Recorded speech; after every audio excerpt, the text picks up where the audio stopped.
GST கம்மி பண்ணுறேன்னு சொல்லியிருக்காங்க. 12%லேருந்து 5% மாத்திரன்றாங்க வெண்ணெய்க்கும் நெய்க்கும். ஆனால் இப்போ வெண்ணெய் விலைலாம் பார்த்தீங்கன்னா ரொம்ப கூடிடுச்சு. ஏன்னா மாட்டு தீவனம்லேருந்து எல்லாமே கூடிடுச்சுன்னு சொல்கிறாங்க அங்கே இருக்க ஃபார்மர்ஸ் எல்லாம். ஏன்னா அதனால இங்கே இப்போ விலை கூடுறதுனால ஜிஎஸ்டி கம் பண்ணால் கூட பெரிய அளவுக்கு இம்பேக்ட் இருக்காது ப்ரைஸில். ஏன்னா எல்லாமே இன்க்ரீஸ் ஆயிடுச்சு. அந்த மாட்டுக்கு கொடுக்குற தீவனத்துலேருந்து எல்லாமே இன்க்ரீஸ் ஆச்சு. அவங்க வர கூலியாலும் அதிகமாகிடுச்சுனால ரேட் அதிகமாக இருந்தால் தான் வராங்க. ஸோ அதனால பெருசாக மேபி கம்மியானா, இன்கேஸ் கம்மியாச்சுன்னா சொன்ன மாதிரி 22 கம்மியாச்சுன்னா 5% கம்மியாச்சுன்னா ஒரு 60லேருந்து 70 ரூபா கம்மியாகிறதுக்கு வாய்ப்பு இருக்குது. ஆனால் ஏன்னா வெண்ணெய் விலை கூடுறதுனால அது பெருசாக எதுவும் இம்பேக்ட் இருக்க மாதிரி தெரியல நம்மளுக்கு. ஸோ அது கம்மியாச்சுன்னா நல்லது, வர கஸ்டமர்ஸும் வருவாங்க. ஏன்னா எல்லா இடத்துலையும் ஆவின்லேருந்து எல்லா பிராண்டுமே விலை கூட்டிட்டாங்க இப்போ இந்த கரண்ட் சுச்சுவேஷன்.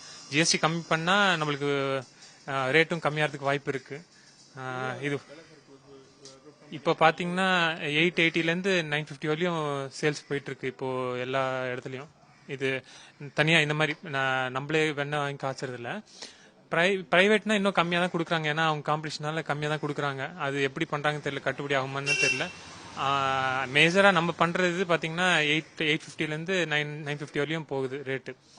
ஆன்லைனில் பார்த்தீங்கன்னா 1300 1400 வரையும் போகுது. ஜிஎஸ்டி கம் பண்ணால் ஒரு 60-70 ரூபா கம்மியாகிறதுக்கு வாய்ப்பு இருக்குது. அது எக்ஸ்பெக்ட் பண்ணலாம்.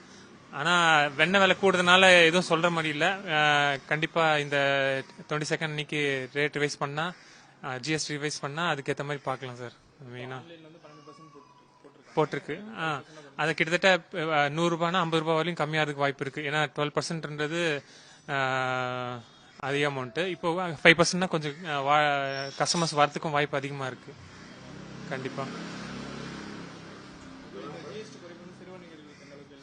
இந்த நம்ம மாதிரி ஸ்மால் ஸ்கேல் நம்ம வீட்டிலே வச்சு பண்றதுனால நம்மளுக்கு கொஞ்சம் ஹெல்ப்ஃபுல்லா இருக்கும். வர கஸ்டமர்ஸும் நம்ம தேடி வர்றதுக்கு வாய்ப்பு இருக்கு. ஏன்னா ரேட் கம்மியாச்சுன்னா நம்மளுக்கு கம்மி பண்ணா வர கஸ்டமரும் வரத்துக்கு வாய்ப்பு அதிகமா இருக்கு. நம்ம நேம் ஹரி கி ட்ரிப்ளிகேன்ல இருக்கோம். 60 வருஷமா தாத்தா பிசினஸ். இது தாத்தால இருந்து அப்பா பண்ணிட்டு இருக்காங்க. இப்போ கடையா வச்சு ஒரு 4-5 இயர்ஸா போயிட்டு இருக்குது.